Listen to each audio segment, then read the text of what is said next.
Ya, Assalamualaikum warahmatullahi wabarakatuh. Waalaikumsalam warahmatullahi Waalaikumsalam Kita warahmatullahi wabarakatuh. semua, ya, syukur kepada hadirat Tuhan yang Maha Kuasa. Mohon izin Bapak Ibu, ini saya menggunakan dua device karena ada kendala di laptop saya untuk share screen. Jadi mohon izin untuk Bapak Ibu peserta semuanya diharapkan untuk memberikan maksimal kurang lebih hanya 7 menit untuk PowerPoint dan juga diskusinya. Jadi silakan Bapak Ibu untuk menyalakan kamera dulu untuk saya screenshot sebagai bukti kehadiran Bapak Ibu dalam ruangan 13 ini. Mohon izin kepada Ibu Rati, kepada Ibu Ani, izin Ibu Rahma, dan lain Bapak Aris.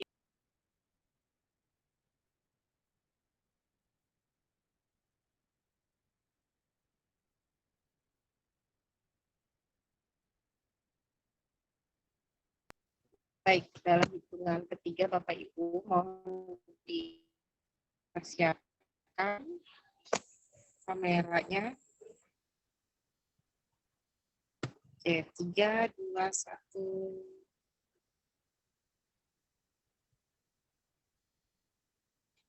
Sekali lagi Bapak Ibu, karena ada yang baru join.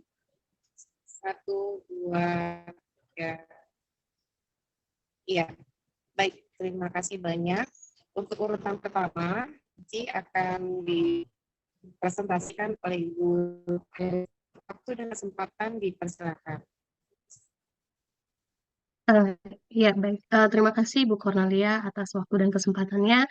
Dan juga saya ucapkan terima kasih pada teman-teman rekan-rekan yang ada di room 13 ini. Izin sebelumnya saya menggantikan Bu Lisdawati. Jadi ini adalah penelitian beliau. Berhubung beliau sedang lagi mengajar ada tatap muka hari ini, jadi saya menggantikannya. Kebetulan sebenarnya penelitian saya ada di room 10, jadi habis ini saya langsung mau mempresentasikan penelitian saya yang benerannya. Ya izin ya Bapak Ibu ya. Oke baik, Bismillahirrahmanirrahim. Saya izin share screen. Oke, apakah sudah terlihat tampilannya? Sudah, Bu. Sudah, terima kasih baik Pak. Ya, oke. Bismillahirrahmanirrahim. Untuk slide show-nya.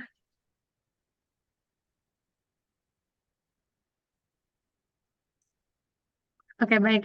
Terima kasih teman-teman rekan-rekan dosen. Izin saya untuk mempresentasikan penelitian dari Bu Lisda dan juga teman-teman dan teman-teman anggotanya berjudul dengan pengaruh rasio lancar dan rasio utang terhadap nilai perusahaan pada PT Mayora Indah Tbk. Oke, baik. Untuk abstraknya sendiri dari hasil penelitian beliau ini, penelitian ini bertujuan untuk mengetahui pengaruh rasio lancar yang diprofitkan oleh CR dan rasio utang yang diprofitkan oleh DER terhadap nilai perusahaan yang diprofitkan oleh variabel VBV, baik secara parsial atau simultan. Metode yang digunakan dalam penelitian ini adalah metode kuantitatif dengan mengambil data laporan keuangan dari PT Mayora Indah Tbk. Analisis data menggunakan analisis statistik deskriptif, uji asumsi klasik, analisis regresi linear berganda, uji hipotesis, dan juga uji koefisien korelasi dan koefisien determinasi.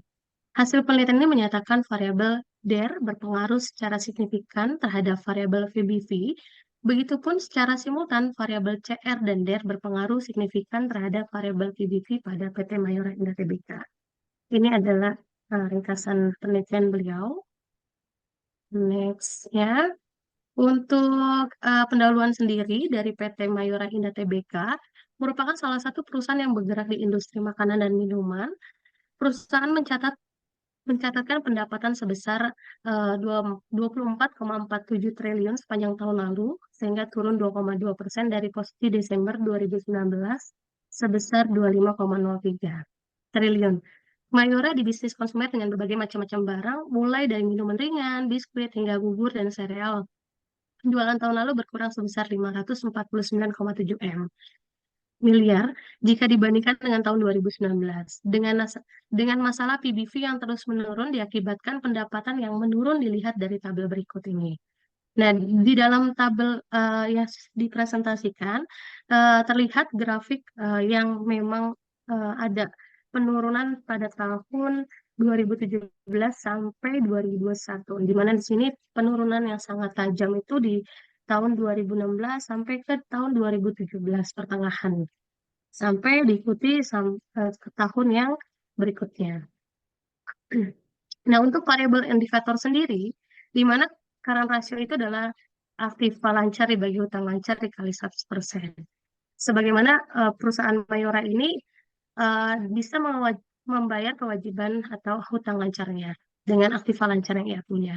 Dan juga DER, kombinasi antara struktur modal di mana total hutang dibandingkan dengan total modal. Berarti seefektif dan seefisien mungkin modal yang dikelola oleh PT Mayora ini untuk membayar hutang-hutangnya. Kemudian untuk PBV sendiri di sini itu adalah di mana harga saham dibagi nilai buku saham biasa. Next. Kemudian untuk yang metode penelitian dalam penelitian ini itu juga digunakan dalam metode kualitatif dan mengambil data kuantitatif, metode mengambil data laporan keuangan atau data sekunder, yaitu dari langsung PT Mayora Indah Tbk-nya. Nah, analisis data ini tadi sudah dijelaskan di abstrak, analisis statistik deskriptif, uji asumsi klasik, analisis regresi linear berganda, uji hipotesis, dan juga uji koefisien korelasi dan koefisien determinasi.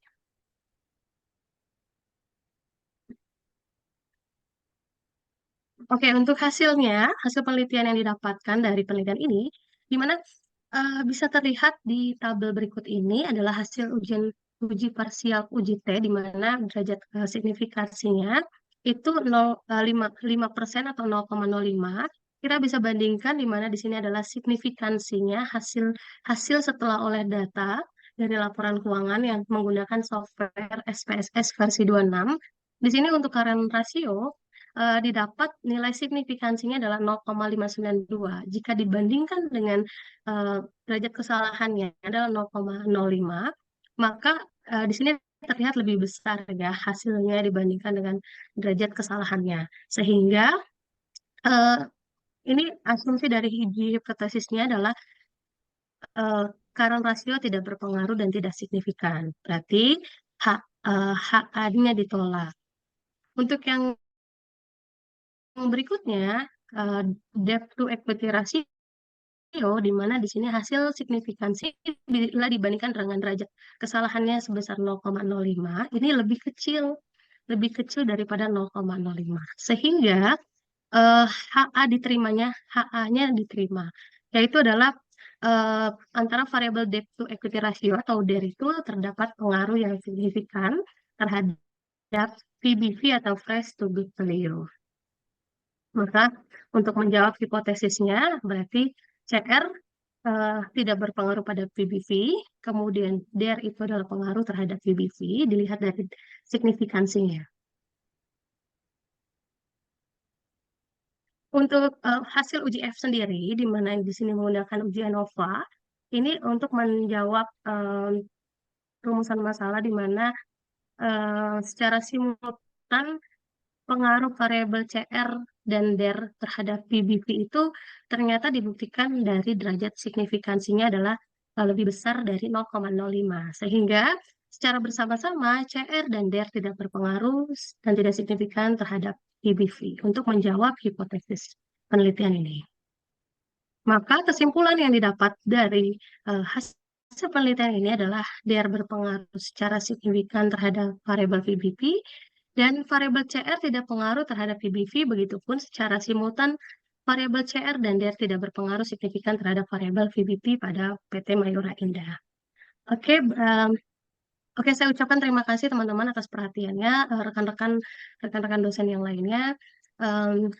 Oke, baik, izin saya untuk stop share. Baik, terima kasih. Mungkin saya kembalikan kepada Bu Cornelia. untuk presentasinya karena memang menunggu antrian di room sebelah. Jadi mohon maaf sekali nih. Jadi saya takut Ya, baik. dipanggil Terima untuk kasih banyak berikutnya. Ibu Nurwita, luar biasa ya. Ya, Dari pemaparannya singkat jelas ya. Terima kasih untuk presentasinya. sama-sama. Sama-sama, Karena Bu. beliau juga akan ke room berikutnya, mohon maaf mungkin untuk pertanyaan kita skip dulu. Kita lanjut ke peserta kedua. Terima kasih Ibu Ya. Nurwita. Terima kasih Bu Cornelia dan teman-teman yang mohon maaf izin. Ya, ya, terima kasih Ibu. Baik, selanjutnya untuk Bapak Ibu, untuk peserta kedua apakah sudah siap?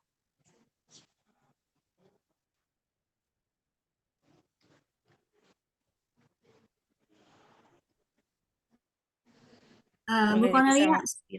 sepertinya Ibu Panca ya. Iya, Tadi dia Panca, salah Bu. room infonya. Ini, oh ya, Mm-mm. oke. Bu Panca Sudah baru masuk, saja join, Mm-mm. tapi mungkin karena Ibu Sudah. perlu persiapan, kita langsung ke Pak Agus Mm-mm. saja ya. Oke. Baik, Ya, sebelumnya terima kasih untuk Pak Agus, saya wakili ya Bu dengan Ani. ya, silakan Ibu Ani. Izin saya share screen ya Bu. Silakan Ibu.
Apakah sudah kelihatan screen-nya?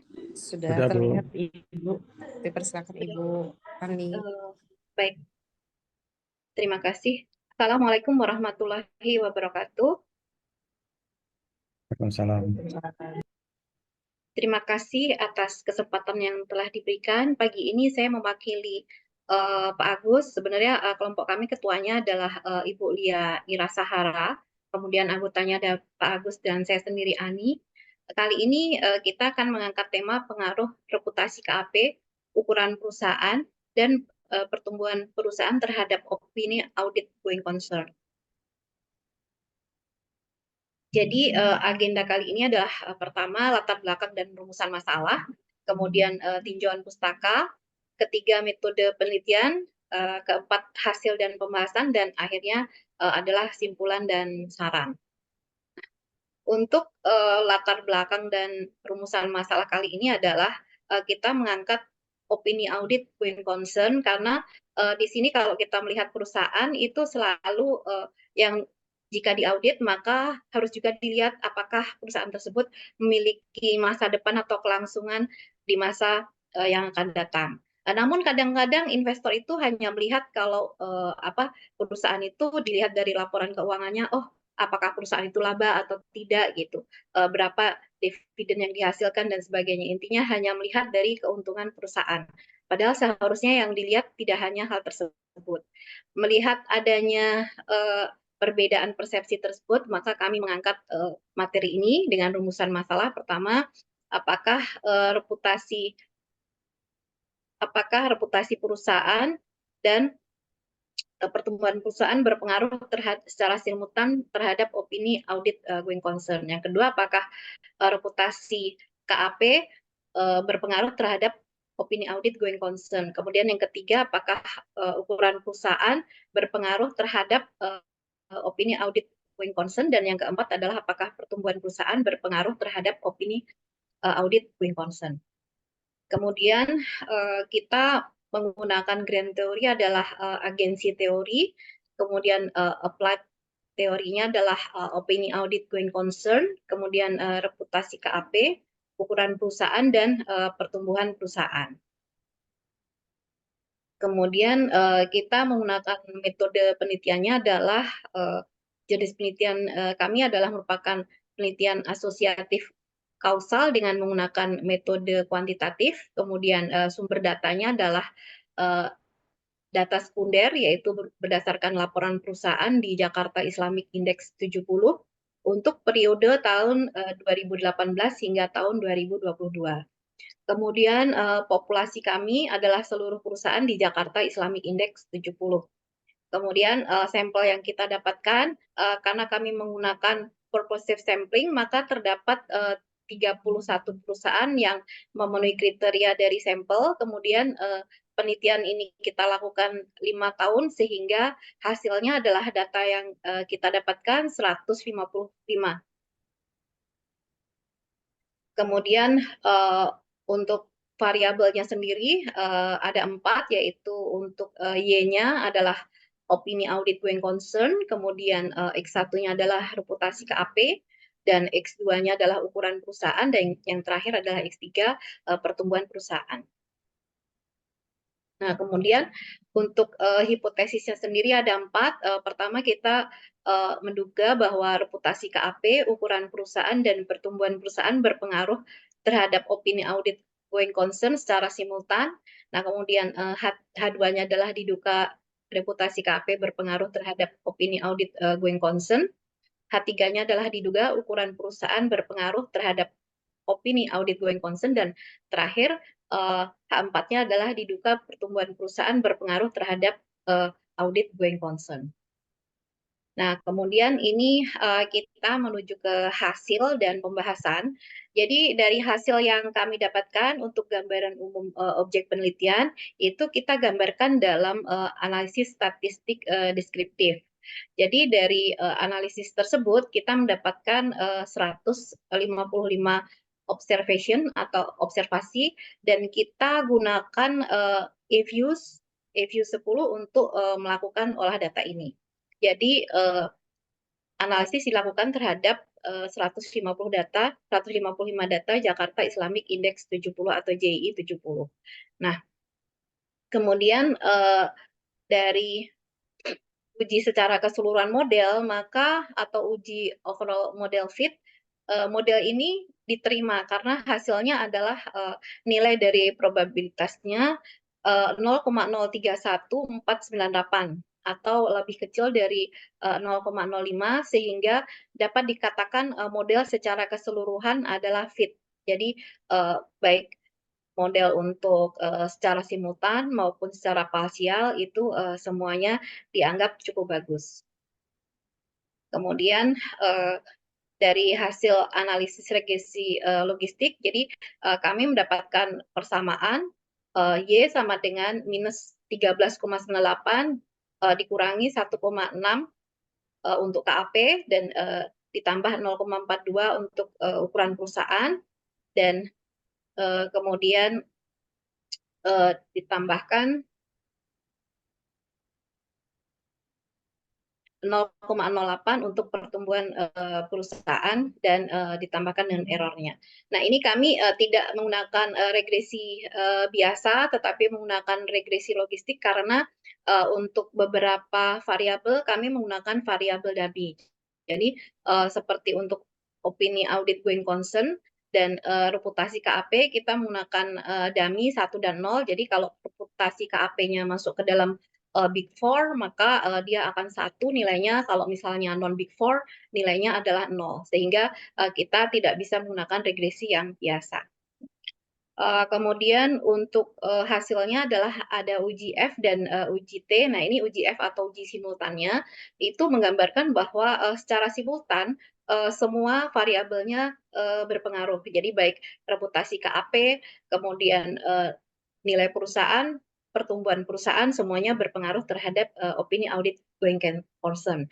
Artinya kalau dalam perhitungan di eViews pada saat uji simultannya dianggap berpengaruh, maka kita bisa lanjutkan ke uji parsial.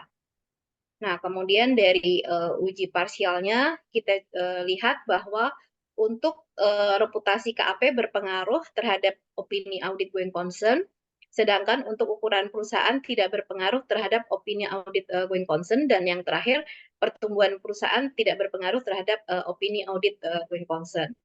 Ini bisa kita lihat dari hasil probabilitasnya, yaitu yang di bawah 0,05 hanya reputasi KAP, yaitu 0,0054. Yang lain di atas 0,05. Kemudian yang terakhir adalah simpulan dan saran. Jadi simpulannya adalah reputasi KAP, ukuran perusahaan, dan pertumbuhan perusahaan secara simultan berpengaruh terhadap opini audit going concern. Kemudian reputasi KAP berpengaruh terhadap opini audit going concern, sedangkan ukuran perusahaan dan pertumbuhan perusahaan tidak berpengaruh terhadap opini audit going concern. Kemudian kita juga ada saran bahwa nanti diperlukan penelitian-penelitian berikutnya mengenai opini audit going concern, namun mungkin objeknya bisa diganti dengan objek yang lain, misalnya untuk perusahaan keuangan atau financial institution, perbankan, dan sebagainya. Kemudian dilihat juga untuk lokasinya, dan juga mungkin tahunnya juga berbeda. Atau mungkin bahkan metodenya bisa menggunakan mixed method, tidak hanya menggunakan kuantitatif. Baik, terima kasih. Ini yang dapat kami sampaikan. Kemudian saya akan kembalikan kepada Ibu Cordelia kembali. Terima kasih. Assalamualaikum. Iya, terima kasih banyak Bu Ani Kusumawningsih untuk pemaparan hasil penelitiannya yang luar biasa. Baik, mohon izin Bapak Ibu, apakah ada yang mau ditanyakan berkaitan hasil penelitian beliau? Ya. Baik, kalau tidak ada, kita lanjutkan kepada peserta berikutnya yang nomor 3. Terima kasih banyak Ibu Ani, saya selalu Ibu. Sama-sama. Iya, terima kasih Ibu. Baik, peserta ketiga, apakah sudah siap? Kita tadi loncat ke dari Ibu Panca, berarti Ibu Jenny ya. Sekarang Ibu Jenny Afriani. Boleh Saya share dulu screen? atau Bu Panca? Kendala beliau belum bisa share. Ini dia sudah selesai ya. Saya dulu share di grup. Terserah, nggak apa-apa saya dulu. Iya, silakan Ibu Jenny. Saya coba share screen dulu.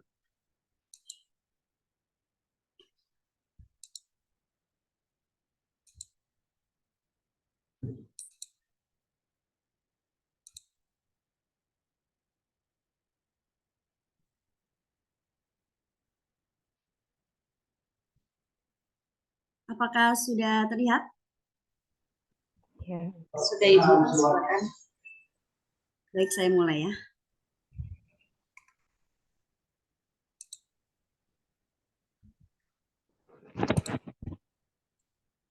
Assalamualaikum warahmatullahi wabarakatuh.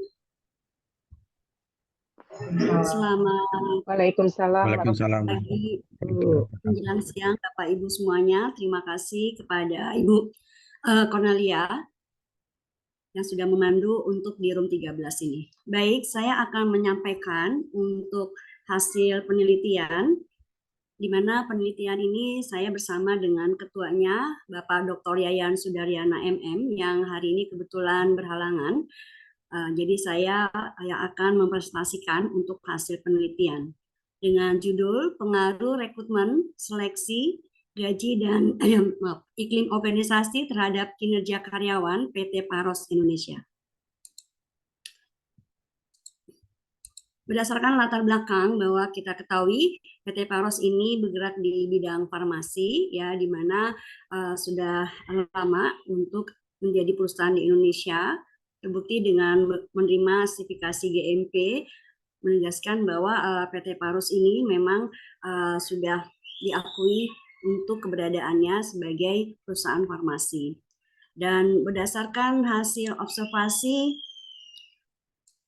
pada perusahaan PT Paros Indonesia, di mana terdapat beberapa permasalahan terkait proses rekrutmen atau penerimaan karyawan, dan di mana perusahaan juga belum melakukan seleksi dengan baik, Dan masalah-masalah tersebut ya tentunya berdampak terhadap kinerja karyawan sendiri dan juga terkait dengan di mana tidak kesesuaian antara latar belakang pendidikan ini akan berdampak pada hasil kerja, pelayanan yang berkualitas dan ketepatan waktu untuk mencapai tujuan perusahaan. Dan perusahaan juga perlu memperhatikan faktor pemberian gaji sebagai salah satu motif bahwa karyawan bekerja dan salah satu bagian dari iklim dalam suatu organisasi. Dan berdasarkan hasil survei, di mana kami melakukan survei kepada 20 orang karyawan sebagai latar belakang ya mengapa kami mengambil judul ini, di mana dari hasil survei itu terlihat di survei kinerja karyawan, yaitu variabel Y, baik itu menyangkut indikator kuantitas kerja, kualitas kerja, kerjasama, tanggung jawab, dan inisiatif dalam bekerja, memang ada beberapa poin yang sudah mendekati mencapai target, tapi dari kualitas kerja dan kerjasama atau teamwork, ya itu skornya masih 70, walaupun menunjukkan indikator baik, tapi masih belum mencapai target. Dan terkait dengan rekrutmen, ya di mana rekrutmen ini dilakukan oleh PT Parus ini berdasarkan dasar rekrutmen, sumber rekrutmen dan metode rekrutmen. Ya untuk dasar rekrutmen itu berdasarkan kebutuhan adanya posisi atau lowongan jabatan yang ada di PT Parus, dan sumber rekrutmen ini terkait dengan informasi melalui iklan atau surat kabar ya baik secara online maupun offline, dan juga metode perekrutan yang dilakukan ya terdapat bahwa masih beberapa yang belum mencapai target yaitu di sumber rekrutmen dan metodenya.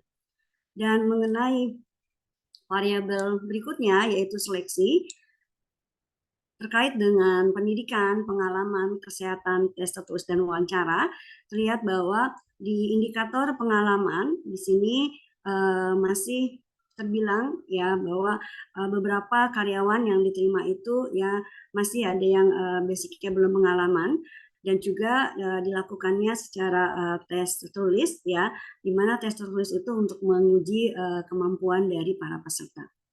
Dan terkait dengan gaji ya, nah gaji yang di sini adalah lebih ke untuk karyawan ya seperti housekeeping dan juga untuk office bound yang lainnya. Di sini masih ada motivasi terutama ya dalam bekerja itu dengan gaji yang diberikan. Dan untuk hasil prasurvei iklim organisasi ya, di mana untuk tanggung jawab, identitas, ya kehangatan itu terkait dengan antara rekan bekerja dan dukungan serta konflik yang terjadi. Di sini memang terjadi karena lingkungan kerjanya mereka rata-rata masing-masing ya mempunyai istilahnya kompetensi yang harus mereka miliki, dan juga terkait dengan bidang-bidang sesuai yang mereka kemampuan yang tadi dari pengalaman bekerja dan lain-lainnya. Di sini memang terlihat untuk iklim organisasinya masih kurang baik, di mana terutama di kehangatan atau iklim kerja antara rekan kerja itu ya kepeduliannya itu masih kurang.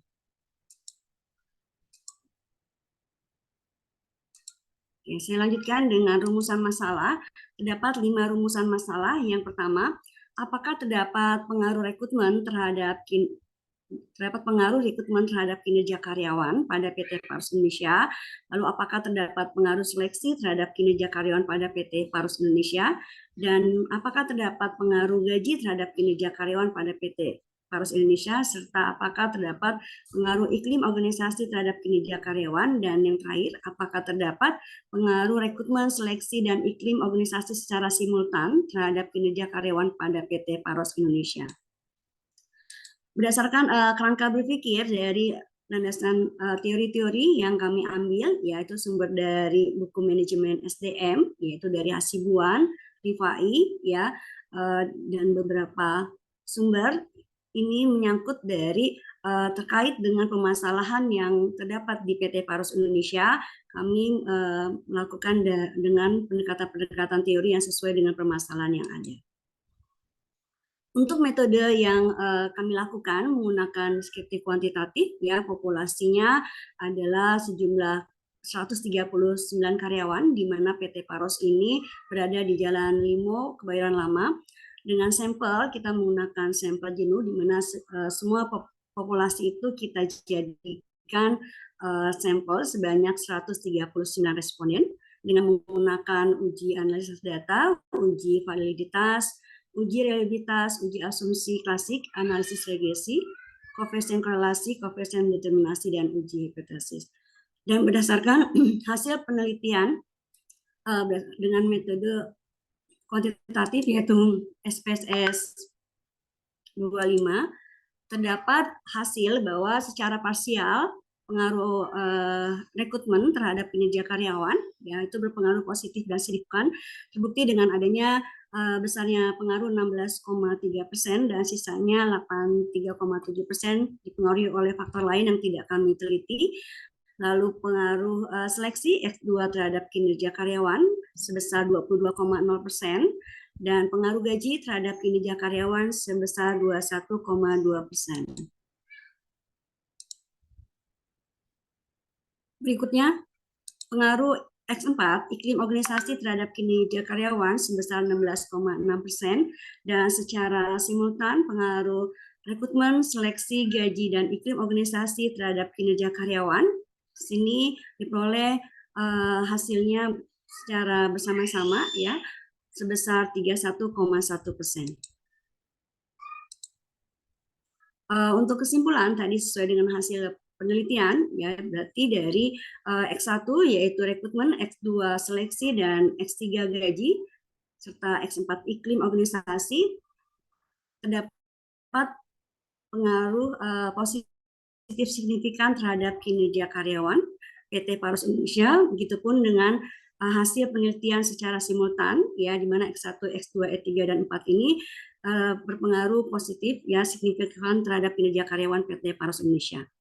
Dan saran dari hasil penelitian ini berdasarkan dari jawaban dari responden yang terkait dengan jawaban yang terkecil, di mana untuk X1 metode perekrutan seharusnya dilakukan dengan teliti, lebih efektif dan efisien agar dapat memperoleh karyawan yang berkualitas. Dan terkait dengan X2, proses seleksi karyawan seharusnya sudah disesuaikan dengan pendidikan yang dibutuhkan oleh perusahaan. Dan juga terkait dengan X3, yaitu gaji, perusahaan hendaknya dapat menyesuaikan gaji kepada karyawan agar dapat mencukupi kebutuhan. Dan X4, yaitu iklim organisasi, perusahaan seharusnya memberikan tugas yang jelas untuk memudahkan karyawan bekerja dan tidak tertekan dalam bekerja.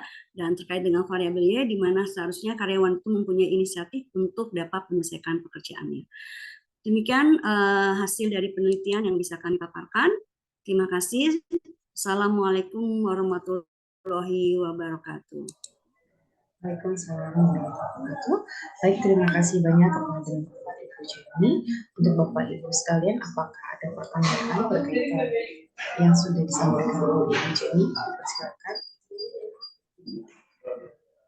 Karena mengingat waktu kita juga singkat, untuk peserta berikutnya adalah Ibu Panca. Apakah Ibu sudah siap?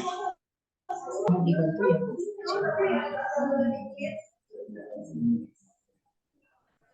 Ya, untuk peserta berikutnya, silakan Panca untuk presentasi penelitiannya. Mohon untuk Bapak Sidik, apakah hadir Bapak di room Zoom ini? Setelah Ibu Panca baru Bapak, ya. Terima kasih.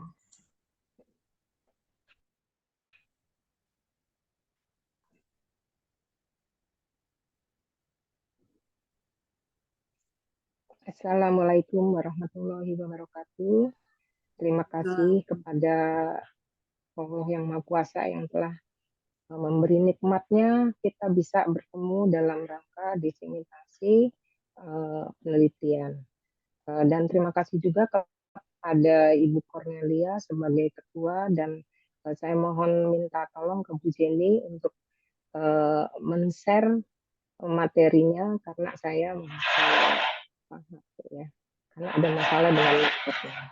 Terima kasih Bu Jenny. Baik, dari saya atau Bu Cornelia? Saya mau download dulu sebentar dari WA. Ya Bu, izin Ibu karena saya sedang merekam juga ya Bu. Baik, Saya nggak bisa saya bantu share dulu ya. Iya, terima kasih.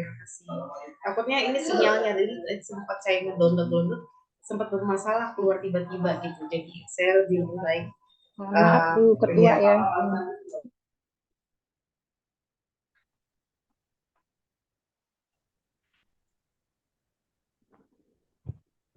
Sambil menunggu di download, apakah Bapak Sidik sudah hadir ya? Ya. Karena di sini di roomnya belum ada. Adanya Pak Hadi Prana Badi. Mohon izin, apakah ini Bapak Sidik bukan ya?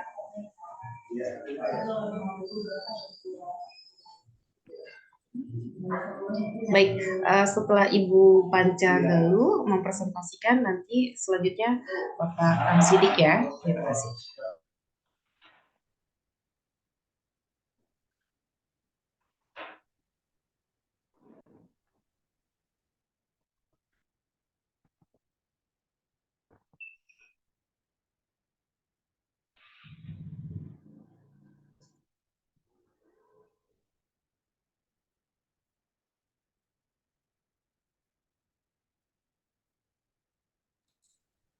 Baik, saya coba sharekan ya materi Bu Panca ya sebentar.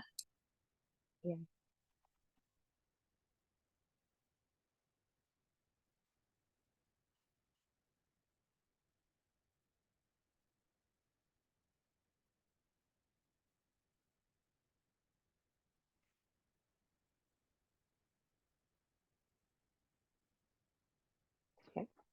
Assalamualaikum warahmatullahi wabarakatuh.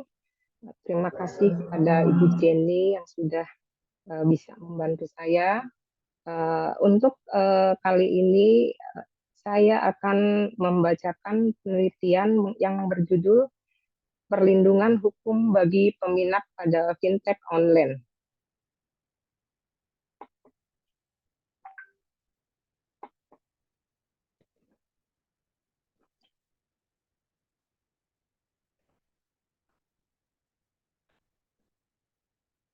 Abstrak penelitian ini adalah untuk mengevaluasi legalisasi perjanjian pinjaman online, serta potensi penyelesaian hukum dikaitkan dengan Undang-Undang Perlindungan Konsumen Peraturan OJK Nomor 77 Tahun 2016. Metode yang digunakan adalah kualitatif, metode yuridis, normatif, penelitian yuridis normatif disebut juga penelitian doktrinal, di mana hukum dikonsepkan sebagai apa yang tertulis dalam peraturan perundang-undangan law in books. Dan penelitian terhadap sistematika hukum dapat dilakukan terhadap peraturan atau hukum yang tertulis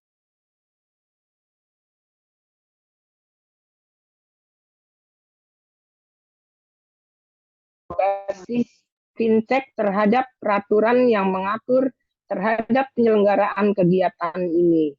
Pelaku usaha dan penyelenggara fintech dalam P2PL wajib memperhatikan dan melaksanakan ketentuan-ketentuan pada peraturan OJK nomor 77/POJK titik 07/2016 tentang layanan pinjam-peminjam uang berbasis teknologi informasi dan peraturan Menteri Nomor 20 Tahun 2016 tentang perlindungan data pribadi dalam sistem elektronika pasal 2 ayat 2 penyelenggaraan pinjaman online sebagai pelaku usaha menyelenggarakan usahanya berbasis sistem elektronika diberikan kewajiban untuk menjaga kerahasiaan data konsumen sejak diperoleh sampai dengan data tersebut dimusnahkan.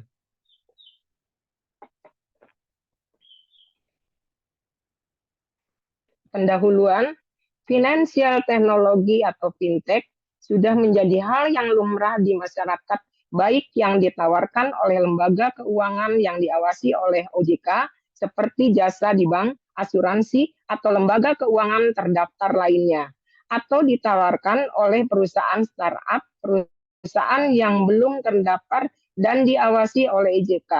Fintech semakin diterima masyarakat karena mampu memberikan beragam layanan yang relatif menarik, mudah digunakan, dan nyaman digunakan konsumen. Peraturan OJK tahun nomor 77 garing POJK titik 01 garing 2016 tentang pelayanan pinjam meminjam uang berbasis teknologi informasi merupakan peraturan OJK tertua. Peer-to-peer lending atau dikenal juga dengan layanan pinjam meminjam uang berbasis teknologi informasi diatur dalam POJK. Layanan ini merupakan sebuah tonggak sejarah karena banyak masyarakat Indonesia yang kompeten secara teknologi namun belum memiliki akses terhadap layanan perbankan. Namun masih kekurangan akses terhadap layanan keuangan. Salah satu cara untuk mengatasi terbatasnya aksesibilitas jasa keuangan di negara ini adalah melalui layanan fintech berbasis P2PL yang juga dapat mencapai inklusi keuangan dengan berkolaborasi dengan dunia usaha dan lembaga keuangan lain. Hak-hak pengguna layanan pinjaman online tidak sepenuhnya tercantum dalam peraturan Otoritas Jasa Keuangan nomor 77 POJK titik 01 garing 2016 yang mengatur tentang layanan peminjaman uang berbasis teknologi informasi. Penggunaan aplikasi pinjaman online menyebabkan sejumlah masalah baik dalam peminjaman online maupun peminjaman uang. Tujuan penelitian ini adalah untuk mengevaluasi legalitas perjanjian pinjaman online serta potensi penyelesaian hukum dikaitkan dengan Undang-Undang Perlindungan Konsumen Peraturan OJK nomor 77 tahun 2016.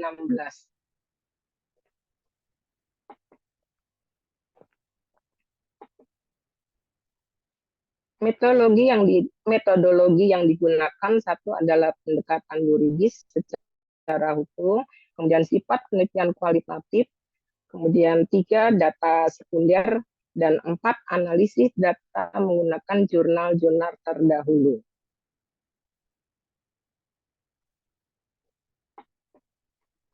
Hasil penelitian.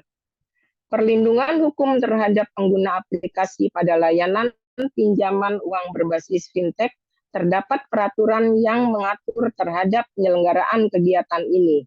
Pelaku usaha dan penyelenggara fintech dalam P2PL wajib memperhatikan dan melaksanakan ketentuan-ketentuan pada peraturan OJK nomor 77 POJK 07 garing 2016 tentang layanan pinjam-meminjam uang yang berbasis teknologi informasi dan peraturan Menteri nomor 20 tahun 2016 tentang perlindungan data pribadi dalam sistem elektronik pasal 2 ayat 2 penyelenggaraan pinjaman online sebagai pelaku usaha penyelenggarakan usahanya berbasis sistem elektronik diberikan kewajiban untuk menjaga kerahasiaan data konsumen sejak diperoleh sampai dengan data tersebut dimusnahkan.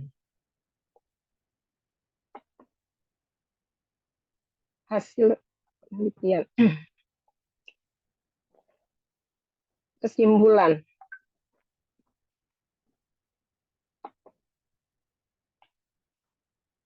Satu, keabsahan dalam perjanjian pinjam-meminjam berbasis online harus sesuai pasal 1320 BW yang merupakan instrumen pokok untuk menguji keabsahan kontrak yang dibuat para pihak dalam melakukan perjanjian pinjam-meminjam uang online. 2. Penjelasan hukum terhadap prestasi dalam pinjam-meminjam berbasis fintech ini dapat dilakukan baik melalui peradilan maupun di luar pengadilan. Penyelesaian melalui jalur pengadilan ligitasi ini biasanya dilakukan apabila penyelesaian di luar pengadilan tidak menemukan kata sepakat apabila penyelesaian sengketa di luar pengadilan tidak menemukan kata sepakat, maka kreditur yang mengalami kerugian akibat wan prestasi oleh debitur dapat menempuh jalur pengadilan untuk penyelesaian sengketa. 3. Perlindungan hukum terhadap pengguna aplikasi pada layanan pinjaman uang berbasis fintech. Terdapat pengaturan yang mengatur tentang penyelenggaraan kegiatan ini. Pelaku usaha dan penyelenggara fintech dalam P2PL wajib memperhatikan dan melaksanakan ketentuan-ketentuan pada peraturan OJK nomor 77 garing POJK.07/2016 tentang layanan pinjam-meminjam uang berbasis teknologi informasi dan peraturan Menteri nomor 20 tahun 2016 tentang perlindungan data pribadi dalam sistem elektronika pasal 2 ayat 2. Demikian hasil dari penelitian kami. Semoga ada bermanfaat bagi saya karena sedang semarak sekali mengenai peminjaman online ini dan banyak para nasabah itu yang dirugikan. Terima kasih kepada Ketua dan terima kasih kepada Bu Jenny dan kepada rekan-rekan dosen semua. Assalamualaikum warahmatullahi wabarakatuh.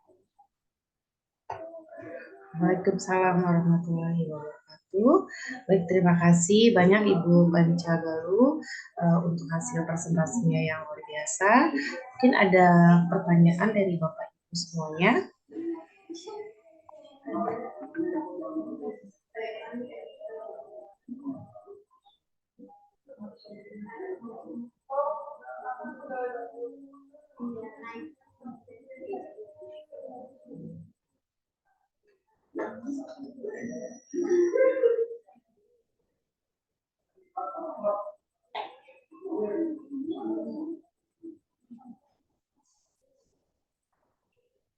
Iya, jika tidak ada bisa langsung ke Pak Kamsidit. Boleh, silakan.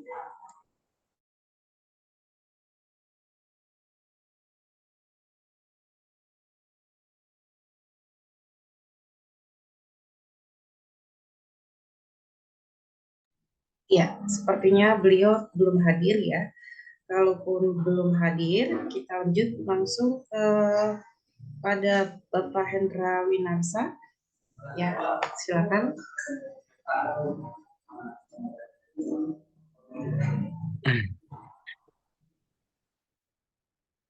Oke, terima kasih Bu Cornelia. Kaget saya.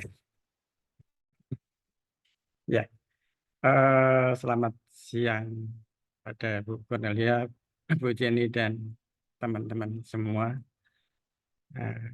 Siang ini saya akan mewakili Pak Reza Octavian karena berhalangan ada tugas kantor.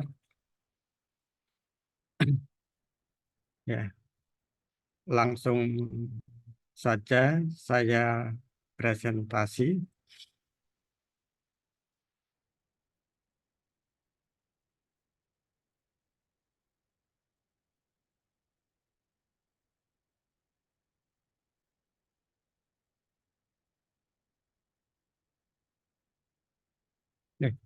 Maaf.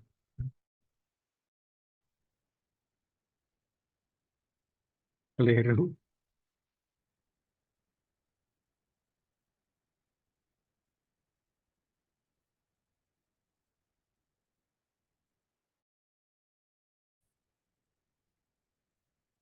Bentar.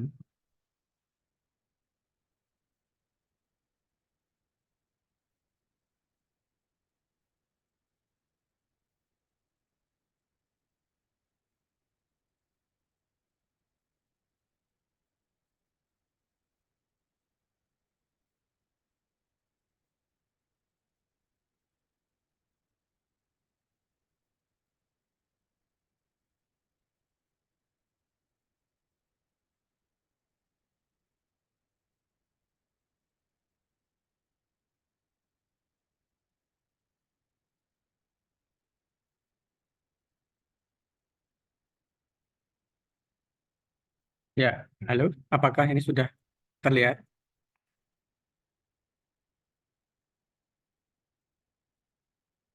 Halo,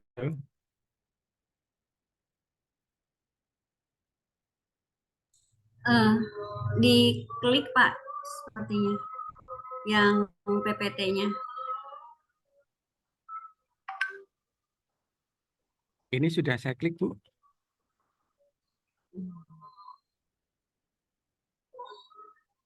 PPT-nya ya? Yang pengaruh current ratio itu PPT ya. Iya. Di sini masih tampilannya data-data Bapak yang mau dipilih. Nah, diklik yang PPT Bapak.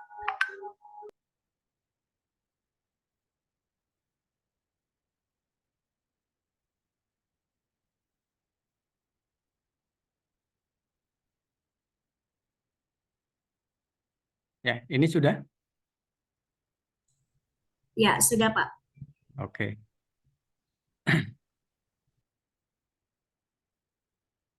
Ya, sebentar.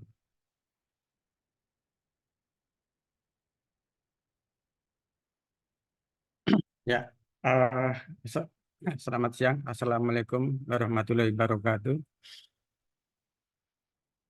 Ya, saya ingin mempresentasikan diseminasi ini dengan judul pengaruh current ratio dan debt to asset ratio terhadap net profit margin pada PT Kimia Farma Tbk periode tahun 2013 sampai 2022. Jadi dengan Ketua Pak Reza Octavian, Ibu kemudian anggotanya Bu Dian Mardiati dan saya sendiri Hendra Winarsa.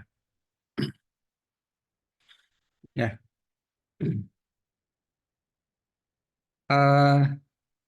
latar belakang kenapa kita mengambil Kimia Farma sebagai judul perusahaan ini karena di industri farmasi obat-obatan itu persaingannya cukup ketat, baik dari BUMN maupun swasta. Swasta tadi sudah diwakili oleh PT Paros. Nah, kali ini kita dari BUMN, yaitu PT Kimia Farma, yang kebetulan adalah salah satu perusahaan yang tertua di Indonesia. Nah, kemudian kita mengambil judul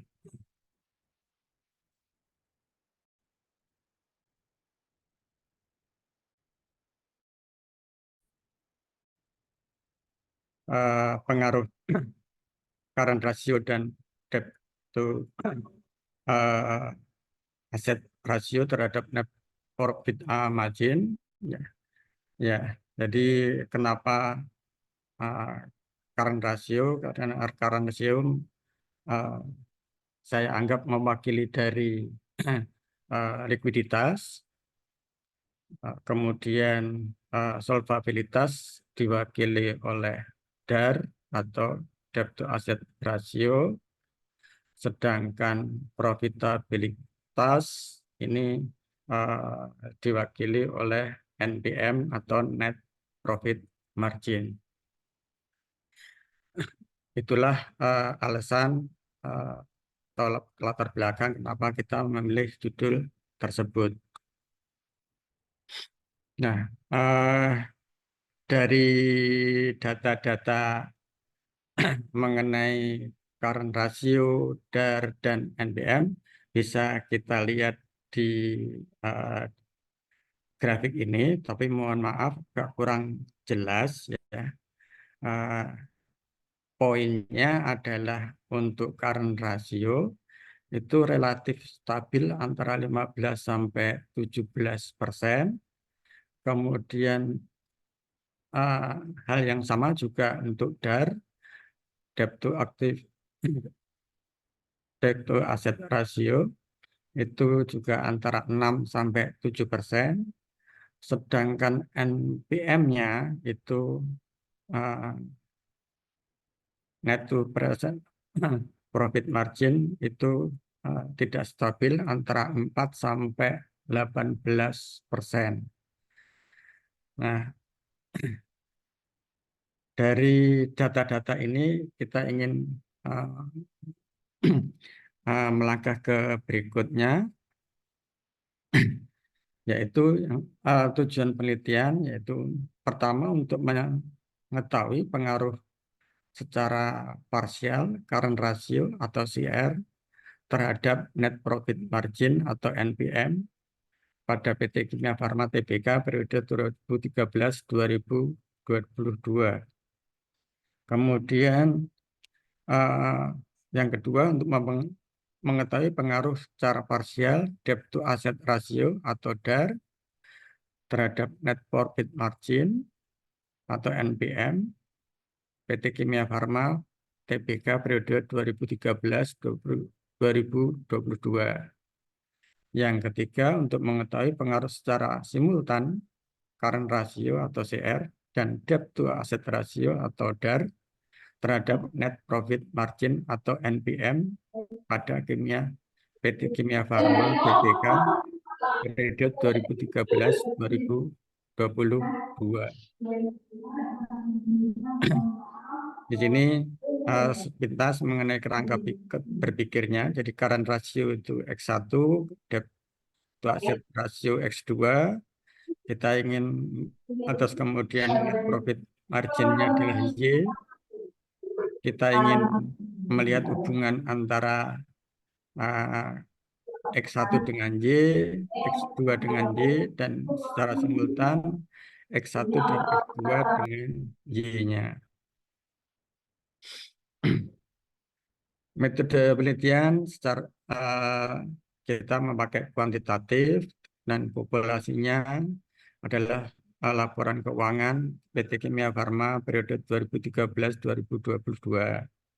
Sedangkan sampelnya laporan neraca dan laba rugi PT Kimia Farma tahun 2013 sampai 2022.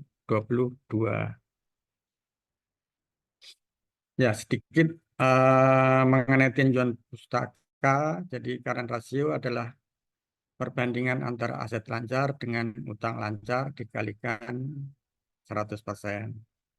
Kemudian debt to asset ratio adalah total utang dibagi dengan total aset dikalikan 100%.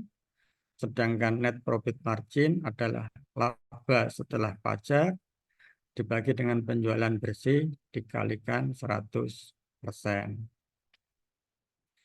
Nah, langsung saja ke hasil penelitian. Ya, di sini terlalu kecil ini tulisannya, maaf. Jadi kita lihat dari signifikansi maupun UJT, ya. Di sini rasionya adalah enggak itu kelihatan. Saya langsung saja. Iya, Pak. Langsung kesimpulan saja, Bapak mau izin karena waktu kita, Pak. Ya, ya. Hasil penelitiannya, hasil UJT itu untuk variabel current ratio itu adalah 2,405 itu lebih besar dari 2,306 dan signifikansi 0,047 ini adalah lebih kecil dari 0,05 sehingga H01 ditolak dan HA1 diterima. Yang artinya adalah current ratio berpengaruh secara parsial terhadap net profit margin. Nah, kemudian untuk hasil UJT dan signifikansi untuk debt to asset ratio itu juga ditemukan minus 0,016 lebih kecil dari 2,306 dan signifikansinya adalah 0,91. Ini adalah lebih besar dari 0,05 sehingga H01 diterima, HA1 ditolak, yang artinya bahwa debt to asset ratio tidak berpengaruh secara signifikan terhadap net profit margin. Terus kemudian dari uji ANOVA atau uji F, ya, F hitung adalah 2,901, signifikansi adalah 0,034, sehingga di sini kita dapatkan F hitung 0,017, lebih kecil dari F tabel 0,474,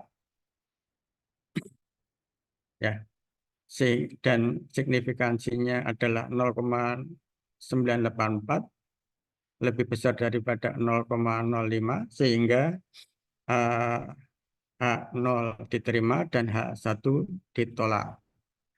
Artinya ya tidak terdapat pengaruh current ratio dan debt to asset ratio terhadap net profit margin. Secara singkat, jadi yang berpengaruh dalam penelitian ini hanya current ratio terhadap net profit margin. Selainnya tidak berpengaruh. Nah, ini adalah kesimpulannya tadi. Current ratio berpengaruh terhadap net profit margin. Debt to asset ratio tidak berpengaruh terhadap net profit margin, dan secara simultan current ratio, debt to asset ratio tidak berpengaruh terhadap net profit margin. Demikian penelitian yang kita lakukan. Saya kembalikan kepada Ibu. Ya, baik. Terima kasih Bapak yang sudah mempresentasikan. Terima kasih kepada Bapak Hendra Pinarsa serta rekannya Bapak Reza. Oke, adakah pertanyaan Bapak Ibu? Mungkin mohon izin karena waktu kita juga sudah jam 12 lewat. Ya Bapak Ibu, kita maksimal 5 menit saja. Ada hal-hal mungkin yang bisa dilewatkan dalam PowerPoint, boleh ya Bapak Ibu. Karena teman-teman panitia juga sudah banyak yang sudah kumpul di room utama lagi. Jadi mohon dipersingkat lagi hasil presentasi Bapak Ibu.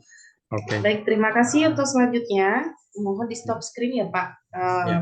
Ya, terima kasih Pak. Ya. Terima kasih. Selanjutnya oleh Bapak Ahmad Maulana yang diwakili oleh Ibu Ratih Andalusi. Ya.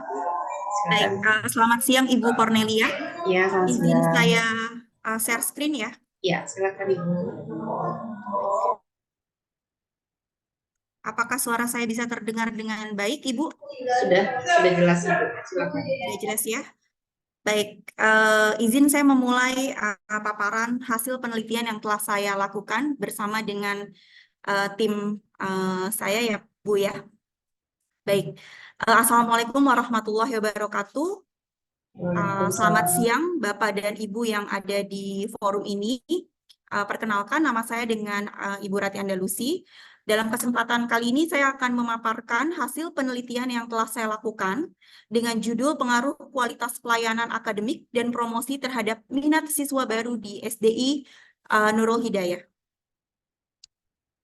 Baik, adapun latar belakang dari penelitian yang saya lakukan, berangkat dari persaingan yang terjadi di dalam dunia pendidikan akan sekolah swasta yang berkualitas. Akhirnya kami sepakat untuk melakukan penelitian yang berjudul pengaruh kualitas pelayanan akademik dan promosi terhadap minat siswa baru di SDI Nurul Hidayah yang berlokasi di Komplek Reni Jaya, Sawangan, Depok. Tujuan dari penelitian ini adalah untuk menguji dan menganalisis pengaruh kualitas pelayanan dan untuk menguji dan menganalisis promosi serta pengaruhnya terhadap minat siswa baru SD Islam Nurul Hidayah, Sawangan, Depok. permasalahan yang dinilai berimplikasi pada minat siswa baru SD Islam Nurul Hidayah, diantaranya pada kualitas pelayanan dari aspek fasilitas yang belum memadai, sertifikasi guru yang belum merata, mekanisme pembayaran yang masih terlihat manual, serta promosi yang masih belum maksimal. Baik, tinjauan pustaka, saya ambil dari beberapa pendapat ahli. Yang pertama adalah Arianto, kualitas pelayanan diartikan sebagai pemenuhan kebutuhan dan persyaratan, serta pada ketepatan waktu untuk memenuhi harapan pelanggan. Lalu promosi, merupakan alat yang digunakan untuk memaklumkan, membujuk, menggunakan secara langsung baik tidak langsung terhadap produk dan jasa yang mereka jual. Minat beli merupakan perilaku yang muncul sebagai respon terhadap objek yang menunjukkan keinginan konsumen untuk melakukan pembelian. Dalam penelitian ini, minat beli diwujudkan dalam minat siswa baru yang mendaftar ke sekolah SD Islam Nurul Hidayah. Penelitian dilakukan di lokasinya adalah Sekolah Dasar Islam Nurul Hidayah yang ada di Komplek Perumahan Reni Jaya Sawangan Depok kurang lebih selama 4-6 bulan. Metode yang kami gunakan adalah metode kuantitatif dengan kuesioner sebagai instrumen pengumpulan data. Lalu waktu penelitian September hingga Maret 2024. Populasinya sebanyak total 171, tapi kita ambil menggunakan sampel random sampling, kita ambil hanya sebanyak 120 responden. Nah, hasil yang kami dapatkan setelah melakukan penelitian tersebut adalah yang pertama, kualitas layanan secara parsial memenuhi minat siswa baru di SDI Nurul Hidayah dibuktikan dengan uji hipotesis parsial, di mana nilai T hitung lebih besar daripada T tabel, yang berarti H01 ditolak dan H1 diterima dengan persamaan regresi Y 15,237 plus 0,324, X1 bernilai positif dengan nilai signifikansi kurang dari 0,05. Lalu promosi secara parsial mempengaruhi minat siswa baru di SDI Islam Nurul Hidayah, di mana T hitung lebih besar daripada T tabel, dengan nilai yang dapat dilihat di layar yang berarti H0 ditolak dan HA diterima.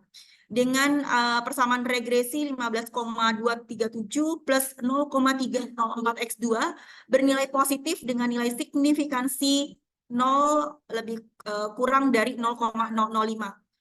Kualitas pelayanan dan promosi secara simultan mempengaruhi minat siswa baru di SDI Nurul Hidayah dibuktikan dengan uji hipotesis simultan, di mana nilai F hitung lebih besar daripada F tabel dengan nilai yang dapat dilihat di layar yang berarti H03 ditolak dan HA3 diterima, dengan persamaan regresi Y sama dengan 8,792 plus 0,285 X1 plus 0,230 X2, bernilai positif dengan nilai signifikansi kurang dari 0,05. Nah, saran yang dapat kami simpulkan dari hasil penelitian kami yang telah kami lakukan, di mana penelitian menunjukkan bahwa kualitas pelayanan memiliki dampak yang signifikan terhadap kepuasan pelanggan. Pelayanan cenderung lebih puas dengan pelayanan yang berkualitas tinggi dan dapat meningkatkan loyalitas SD Islam Nurul Hidayah. Lalu penelitian ini juga menunjukkan promosi yang efektif dapat meningkatkan kesadaran di dalam mempengaruhi keputusan pembelian pelanggan. Promosi yang kreatif dan juga relevan dapat meningkatkan minat pelanggan dan juga mendorong mereka untuk melakukan pembelian.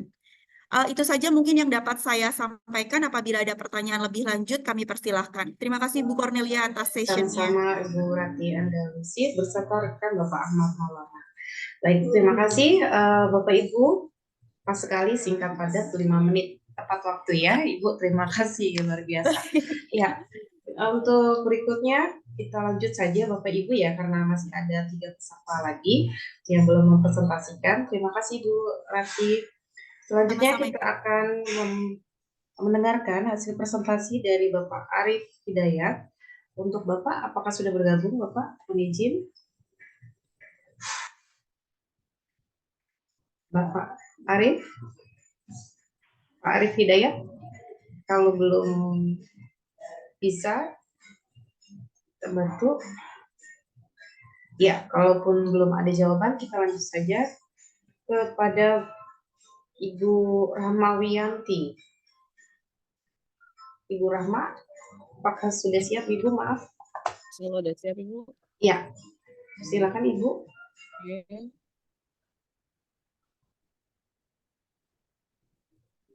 Ya, setelah Ibu Rahma nanti akan ada Ibu Nelly. Ya, terima kasih.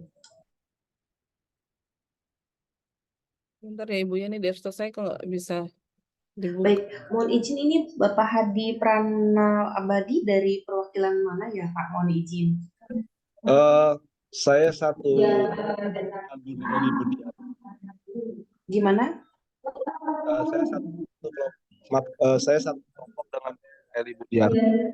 Oh, baik. Iya, siap. Mohon maaf nih, saya share screen-nya tidak muncul di desktop ya. Boleh dibacakan juga nggak apa-apa, Bu? Oh, nggak apa-apa, saya bacakan aja ya Ibu ya. Ya, silakan. Baik, terima kasih. Assalamualaikum warahmatullahi wabarakatuh, Bapak Ibu semua, selamat siang. Siang. Baik, penelitian saya kali ini saya bersama dengan Ibu Siti Hailatul Fikriah, kemudian saya yang mempresentasikan adalah saya sendiri, Ibu Rahma Wiyanti, itu tentang pengaruh pertumbuhan perusahaan dan jaminan terhadap peringkat obligasi.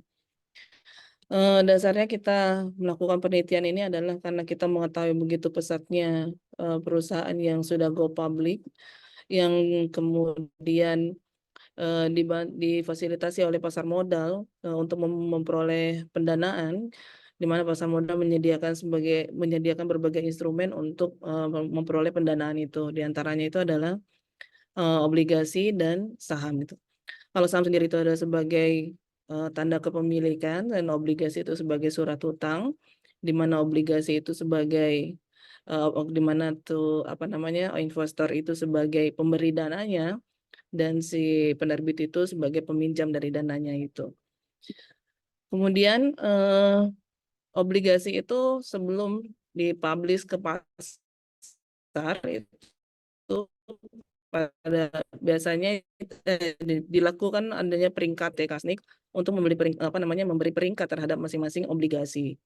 Jadi obligasi itu dalam peringkatannya itu ada beberapa pertimbangan dalam melakukan peringkatan, diantaranya itu adanya pertumbuhan perusahaan itu, kedua adanya jaminan terhadap obligasi tersebut. Yang menjadi problemnya adalah walaupun beberapa perusahaan-perusahaan yang sudah listing di bursa yang kemudian mereka mengeluarkan obligasi, tetap saja masih ada yang melakukan risiko gagal bayar gitu. Gagal bayar itu dilakukan oleh salah satu contohnya itu adalah 3 Pilar Sejahtera Food, itu dengan kode emitennya itu AISA, dari tahun 2013 sampai tahun 2018, itu mereka melakukan gagal bayar terhadap pembayaran bunganya terhadap obligasi. Sehingga yang awalnya itu peringkat obligasi itu ya CCC, itu peringkat CCC itu adalah 2 terbawah dari peringkat obligasi dari 8 level. Jadi ada 8 level peringkatan, CCC adalah 2 terbawah, dan yang tahun 2018 dari peringkat CCC menjadi peringkat peringkat D. Peringkat itu berarti dia tingkat paling terbawah, yang artinya si emiten itu merupakan sekuritas yang macet atau emitennya sudah berhenti berusaha. Walaupun perusahaan sudah listing. Oleh karena itu kita ingin atas dasar permasalahan itu, kita mencoba untuk melakukan penelitian apakah pertimbangan tadi tentang pertumbuhan perusahaan dan jaminan terhadap suatu obligasi itu mempengaruhi terhadap peringkat obligasi secara simultan. Dan kedua adalah apakah pertumbuhan perusahaan tersebut berpengaruh terhadap peringkat obligasi, dan apakah kolateral sebagai jaminan itu berpengaruh terhadap peringkat obligasi. Kemudian saya singkat saja, dasar dari teori yang mendasari penelitian ini adalah teori signaling, karena kita ingin tahu apakah dengan adanya pertumbuhan obligasi dan adanya jaminan obligasi atau akan memberikan sinyal positif atau memberikan sinyal negatif terhadap peringkat obligasi tersebut gitu. Dan kemudian sayangnya saya nggak bisa melihatkan cara pengukurannya. Ada beberapa cara pengukuran itu kalau peringkat obligasi dari tingkat AAA sampai tingkat D itu ada nilainya. AA itu ada tertinggi dengan nilai 7 dan yang paling rendah itu D, itu nilainya 0. Kemudian kalau untuk pertumbuhan perusahaan itu diukur dengan indikatornya itu adalah total asetnya di total aset tahun sekarang dikurangi total aset tahun lalu dibagi dengan total aset yang tahun berjalan. Kalau jaminan itu dilihat dari apakah perusahaan itu menerbitkan jaminan atau tidak terhadap obligasinya. Jadi dia menggunakan variabel dummy. Kalau misalnya tidak ada jaminan berarti dinilai 0. Kalau misalnya ada jaminan dia dinilai 1. Berapa ada tahap yang penelitian kita lakukan itu. Awalnya kita menggunakan EViews, kemudian kita mencari modelnya, kemudian modelnya ternyata dihasilkan adalah menggunakan model RAM yang kita gunakan, dan kita melakukan uji klasik dari semua uji klasik, dari uji normalitas dan uji hetero, multicol sampai auto, itu menghasilkan tidak terdistribusi normal, tidak terjadinya multicol, dan tidak terjadinya autokorelasi. Sehingga singkatnya hasil untuk pengaruh terhadap masing-masing variabel untuk secara simultan bahwa pertumbuhan perusahaan dan jaminan itu secara simultan mempengaruhi terhadap peringkat obligasi. Kemudian untuk yang hasil yang kedua adalah dengan hasil signifikansi 0,0358, artinya lebih kecil dari 0,05, bahwa ternyata memang pertumbuhan perusahaan itu berpengaruh positif terhadap peringkat obligasi. Dan hasil hipotesis ketiga menyatakan bahwa dengan hasil probabilitasnya itu 0,046, di mana tingkat signifikasinya 0,05, ternyata memang jaminan itu berpengaruh negatif terhadap pertumbuhan perusahaan terhadap peringkat obligasi. Kalau berpengaruh negatif artinya berarti jaminan itu walaupun jaminan itu lebih besar, memberikan jaminan yang lebih besar, tidak tidak berarti bahwa perusahaan itu memiliki peringkat obligasi yang baik itu. Karena ada kekhawatiran dia terhadap pasar bahwa dengan kolateral yang terlalu tinggi belum tentu kinerja suatu perusahaan itu lebih baik. Begitu hasilnya, Ibu. Saya pikir mungkin kalau jika ada pertanyaan silakan. Ya, baik, terima kasih banyak Ibu Rahma untuk pemaparan di siang hari ini, Ibu. Ya, untuk diskusi apakah ada pertanyaan Bapak Ibu? Silakan. Kalau tidak ada, kita lanjutkan kepada Ibu Nelly Budiati yang akan diwakilkan Bapak Hadi Prana Abadi ya. Baik, Bu Cornelia, terima kasih. Ya, terima kasih Bu Rahma. Ya. Mohon izin masih di-unmute Pak Hadi. Bu Nelly atau saya yang mau bicara Bu Nelly? Baik, Ibu Cornelia, terima kasih, dan kepada seluruh Bapak Ibu sekalian, izinkan saya Hadi Prana Abadi mewakili tim penelitian kelompok peneliti saya dalam melakukan diseminasi dalam penelitian kali ini. Judul yang saya ambil dari diseminasi atau penelitian saya bersama tim adalah tentang pengaruh karakteristik individu dan komunikasi internal terhadap etos kerja di SMA Negeri 4 Kota Tangerang Selatan. Lalu yang meneliti di sini saya ada peneliti pertama adalah Bu Nelly Budiarti, lalu kemudian saya Hadi Prana Abadi dan Bu Heni Rahayu Handayani. Latar belakang yang mengaruhi saya melakukan penelitian ini adalah untuk yang pertama adalah guru harus memiliki standar kualitas pribadi tertentu yang mencakup tanggung jawab, wibawa, mandiri, dan disiplin. Yang kedua adalah etos kerja guru yang cenderung fluktuatif dengan kondisi atau keadaan sekitarnya, seperti kurang adanya umpan balik yang objektif dari pimpinan, lingkungan kerja yang diwarnai persaingan yang kurang sehat, serta banyaknya beban kerja yang dinilai tidak sesuai dengan alokasi waktu kerja di sekolah. Sehingga saat ini mau tidak mau guru terpaksa menyelesaikan pekerjaan-pekerjaan yang seharusnya diselesaikan di sekolah, tetapi kemudian dikerjakan dan diselesaikan di rumah serta sebagainya. Yang ketiga, ada beberapa faktor yang mempengaruhi etos kerja adalah karakteristik individu dan komunikasi internal. Nah, karakteristik individu ini merupakan tabiat, kebiasaan atau ciri seorang yang bisa mempengaruhi sifat-sifat individu baik dalam dunia kerja ataupun kehidupan sehari-hari. Sedangkan komunikasi internal adalah komunikasi yang terjadi dalam lingkungan lembaga. Komunikasi ini bisa terjadi antara pegawai dengan pegawai, pegawai dengan pimpinan, dan pimpinan dengan pimpinan. Lalu kemudian rumusan masalahnya adalah apakah karakteristik individu dan komunikasi internal secara simultan berpengaruh positif terhadap etos kerja guru. Yang kedua adalah apakah karakteristik individu berpengaruh positif terhadap etos kerja guru. Dan yang ketiga, apakah komunikasi internal berpengaruh positif terhadap etos kerja guru. Tujuan penelitian ini adalah untuk mengetahui pengaruh karakteristik individu dan komunikasi internal etos kerja guru. Yang kedua, untuk mengetahui pengaruh karakteristik individu terhadap etos kerja guru. Dan yang ketiga, untuk mengetahui komunikasi internal terhadap etos kerja guru. Nah, ini adalah landasan teorinya Bapak Ibu sekalian tentang etos kerja. Itu adalah perangkat perilaku positif yang berakar pada keyakinan fundamental yang disertai komitmen total pada paradigma kerja yang tergal. Lalu kemudian karakteristik individu menurut Gibson adalah kemampuan dan kecakapan latar belakang dan demografi, sedangkan komunikasi internal adalah komunikasi yang terjadi di dalam lingkungan lembaga. Nah, lalu kemudian metodologi penelitian yang digunakan kali ini adalah jenis penelitian bersifat kuantitatif atau penelitian secara kuantitatif dengan metode survei. Yang kedua, populasi dan sampel penelitian. Populasinya adalah seluruh guru SMA N4 Kota Tangerang Selatan yang berjumlah 60 orang.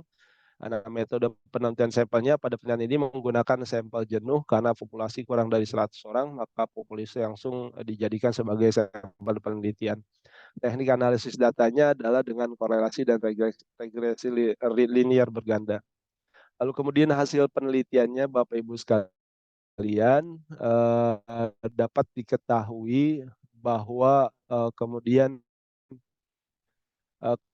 karakteristik individual dan komunikasi internal secara simultan F hitung yaitu sama dengan 84,20 dan F tabelnya 5% ya sama dengan 3,14 dan nilai signifikansinya kurang dari 0,05, maka persamaan regresi linear berganda signifikan. Artinya karakteristik individu dan komunikasi internal. Kemudian yang kedua, karakteristik individu berpengaruh positif terhadap etos kerja. Nah, berdasarkan hasil nilai parsialnya 0,858 dengan nilai signifikansi 0,00 ya, artinya kurang dari 0,05, maka karakteristik individu berpengaruh positif terhadap etos kerja. Lalu juga demikian yang ketiga, yaitu komunikasi internal berpengaruh positif terhadap etos kerja dengan nilai parsialnya adalah 0,548. Maka dari sana kemudian dapat disimpulkan Bapak Ibu sekalian bahwa karakteristik individu dan komunikasi internal secara simultan berpengaruh positif terhadap etos kerja. Yang kedua, karakteristik individu berpengaruh positif terhadap etos kerja.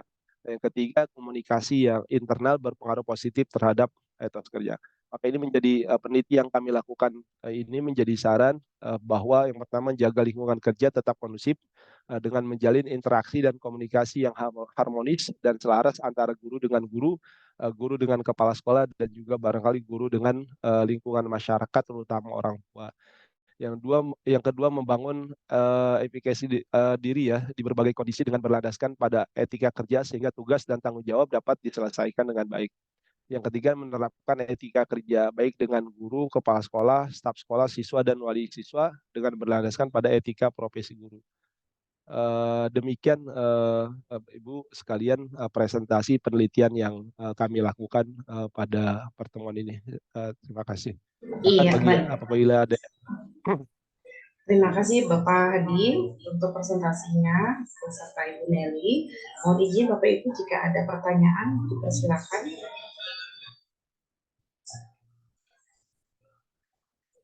Ada yang mau ditanyakan? Jika tidak ada, kita akan lanjutkan ke peserta berikutnya. Silakan kepada Bapak Arif Hidayat. Bapak Arif, apakah sudah ada?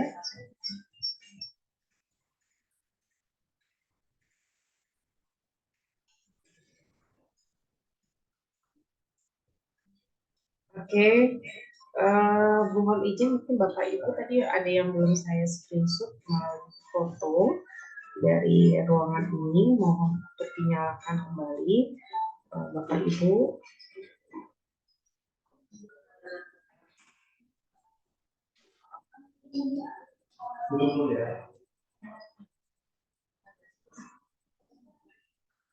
Boleh dinyalakan kameranya. Oke, baik.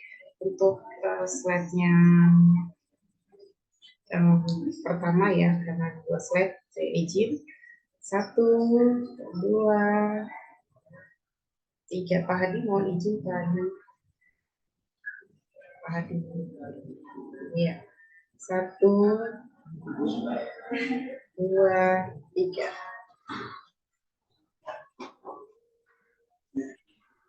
Baik, terima kasih banyak Bapak Ibu yang sudah mempresentasikan. Saya mengucapkan banyak terima kasih dari panitia. Semoga penelitian Bapak Ibu selalu bermanfaat untuk masyarakat dan juga bangsa negara kita Indonesia. Salam sehat buat Bapak Ibu semuanya dan terima kasih atas partisipasi di diseminasi penelitian tinggi manajemen S1. Kami mengucapkan wassalamualaikum warahmatullahi wabarakatuh. Selamat siang. Terima kasih Bapak Ibu. Selamat siang. Terima Makasih banyak Bu kasih. Kona. Iya, sama-sama Bapak Ibu banyak semuanya. Terima kasih semuanya. Assalamualaikum. Waalaikumsalam Ibu. Sampai ketemu lagi. Iya Ibu Panca, terima kasih Bu. Sehat-sehat Ibu. Bu Meli juga. Terima kasih Bu Alhamdulillah Ani. sehat juga Ibu. Ya, Bu Hedi. makasih Bu Cornelia. Iya, sama-sama. Sama-sama. Izin deh. Iya, silakan Ibu. Izin lagi. Iya, terima kasih.